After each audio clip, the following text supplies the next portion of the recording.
Today is July 22nd, 2017, and there is another suspicious and unexpected death. It's raising a lot of questions for many people. This is the death of Joseph Rego. He's only 34, and he was a Pulitzer Prize-winning Wall Street Journal reporter. He's most known for being a fairly sharp critic of Obamacare. He's also, and I'll go on to read a little bit more about this, but he's quite sharply criticized Amazon and Apple. Amazon owned by Jeff Bezos, who is John Podesta's boss, who is making quite a few potentially worrying business moves this week that it's quite possible Rego could have reported on. Now, people first point out his criticism of Obama. This is what he's most known for. Rego was found dead in his apartment on Thursday night. As of now, there is not an official cause of death. He's shown no signs of trauma, as is being reported. This is according to the first responders. He didn't show up for work, so this is how he was found. So he is a Pulitzer-winning journalist. Just a little bit of background with the Wall Street Journal. He was found dead at his Manhattan home on Thursday evening. New York police allegedly have discovered the body of Joseph Rego at his East Village apartment at 7:40 is when he was discovered. His colleagues at the newspaper grew concerned earlier in the day when Rego did not show up for work. Rego's boss, Paul Gigot, the editor of the Journal's editorial page, notified the newspaper security officials who promptly called police. So I guess security officials found the body before police. It's a little bit unclear how the way that this is reported. First responders arrived at his home and found Rego with no obvious signs of trauma. They declared him dead at the scene.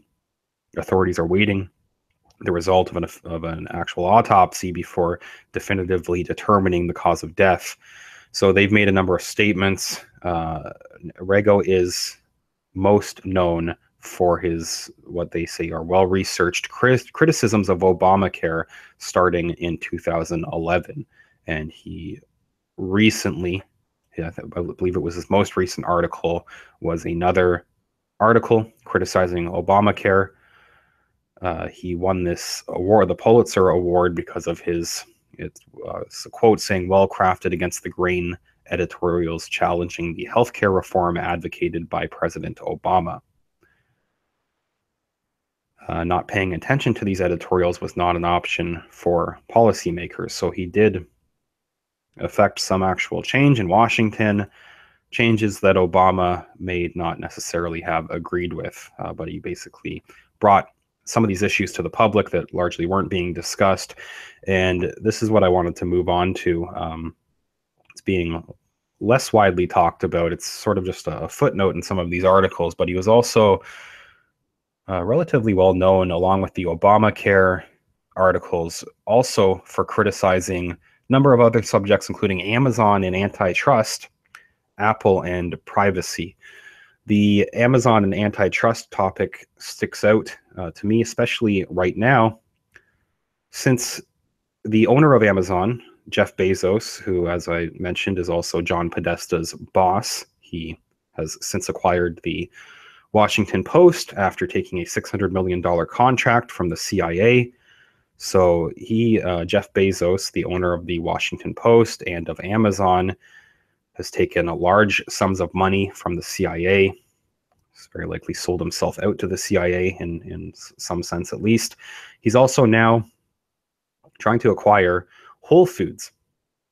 So Jeff Bezos, this one individual, will own Amazon, all the resources that come along with Amazon, the Washington Post, which people have pointed out often overlooks many issues that might trace back to the CIA. And of course, they're not going to report on any sort of issue, any antitrust issues surrounding Amazon, along with the whole problem of this monopoly that's being put together by Jeff Bezos, owner of Amazon, Washington Post, and now a significant portion of America's food resources with Whole Foods.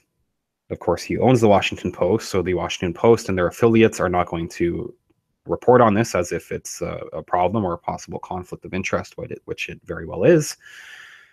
So Joseph Rego may have been one of the few mainstream reporters that actually would have held Bezos to task for what's going on here. This is an ongoing story, the acquisition of Whole Foods that's happening with Bezos right now. So it's very possible, this is not based on any inside information, but I would imagine that Joseph Rego was also following that story fairly closely. Haven't seen any very sharp criticisms from him in the past few weeks. So that could have been an incoming story that he was working on, that he was basically waiting for this acquisition of Whole Foods by Jeff Bezos, Amazon founder and owner of the Washington Post.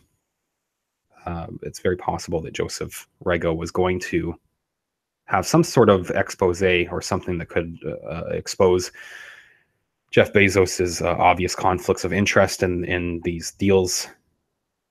It's not known for sure if he was writing that article, but it's very much possible. And of course, this would be a way to silence Joseph Rego. So again, it's notable. He's most known for being a critic of Obama, also known for criticizing some of these other companies. Amazon first listed here, and those antitrust issues they point out specifically. And this is a big deal in the news. It should be a big deal in the news right now with this Whole Foods deal.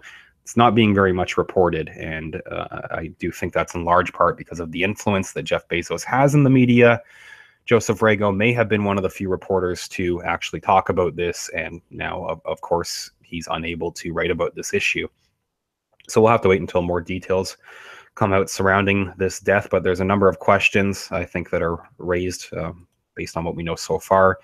Please leave a comment. Let me know what you think so far about what's happening with this story. If you could leave a like on this video, that's very much appreciated as well, and subscribe to the channel.